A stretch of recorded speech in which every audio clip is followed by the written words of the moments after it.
Hello, everyone. Welcome to the News Browse News broadcast. At Google I/O 2026, CEO Sundar Pichai announced Gemini 3.5, a new large language model series positioned as a systematic counterattack against competitors like OpenAI and Anthropic. The article from Font for One highlights Gemini 3.5 Flash as the most powerful agent and programming model, offering 4 times the token output speed and half the cost of other frontier models. This aggressive pricing and performance strategy, supported by Google's massive projected capital expenditure of $180 billion in 2026, aims to establish a full-stack AI ecosystem covering chips, TPU-8, models, platforms, Anti-Gravity 2.0, and end-user products, Spark, Search, Android. Pichai emphasized the importance of low latency for billions of users and the creation of new AI-driven search scenarios.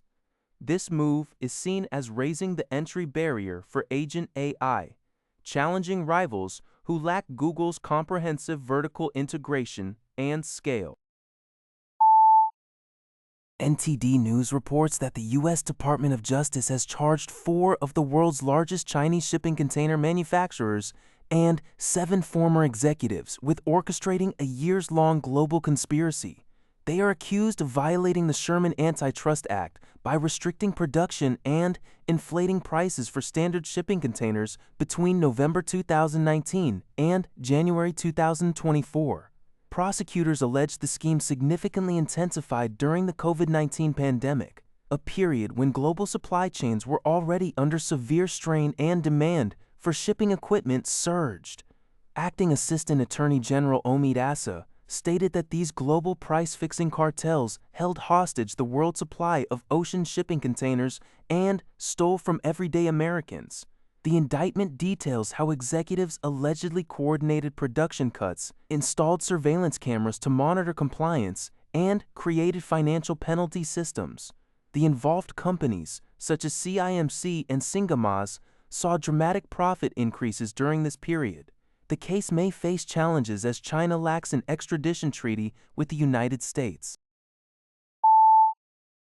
Samsung Electronics SCOS Union has announced its decision to proceed with a general strike scheduled for Thursday. This follows the rejection by management of a government-mediated proposal concerning performance-based bonuses. Approximately 48,000 workers are expected to participate in the walkout, which is slated to last for 18 days. The South Korean government has expressed growing concerns that a prolonged strike could negatively impact the nation's export-driven economy, given that semiconductor exports constitute roughly 35% of its total outbound shipments. Global companies relying on South Korea's semiconductor supply chain have also voiced apprehension regarding potential disruptions, according to Yonhap News Agency. According to Thai Sounds, President Ching-te, in a speech marking his second year in office on May 20, 2026, emphasized Taiwan's willingness to engage in healthy and orderly exchanges with China based on principles of equality and dignity. However, China's Taiwan Affairs Office, TAIO, responded with 4 strong rejections, stating that Lai's Taiwan independence nature cannot be concealed. Taiwan's status as part of China is immutable, and Cross-Strait reunification is an inevitable historical trend. TAIO spokesperson Zhu Fenglian attributed the deadlock in Cross-Strait relations and the suspension of dialogue to Taiwan's ruling Democratic Progressive Party's (DPP) refusal to recognize the 1992 consensus, which embodies the One China principle. Zhu also claimed the DPP's relying on external forces for independence and seeking independence by force strategies are the root cause of escalating tensions and public anxiety in the Taiwan Strait. The TAIO reiterated that dialogue could resume if Taiwan returns to the common political foundation of the 1992 consensus and opposes Taiwan independence.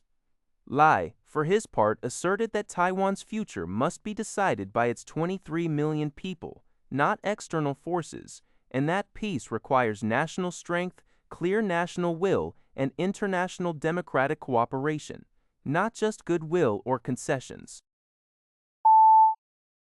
According to Lianhe Zuobao, the French National Assembly has passed a bill proposing a cumulative increase of 36 billion euros in the national defense budget by 2030.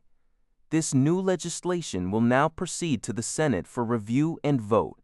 Under the previous 7-year budget plan enacted in 2023, France's defense spending from 2024 to 2030 was set at 400 billion euros. The new bill, if fully approved, will raise this total to 436 billion euros. Furthermore, the defense budget for 2030 alone is projected to reach 76.3 billion euros, an increase of 8.9 billion euros from the original plan, and is expected to represent 2.5% of France's gross domestic product. Defense Minister Woterland emphasized that the proposed increase is a direct response to the military's appeals, aiming to bolster the defense industry and strategically prepare for future challenges. That's all for this video. Thank you for watching. See you in the next video.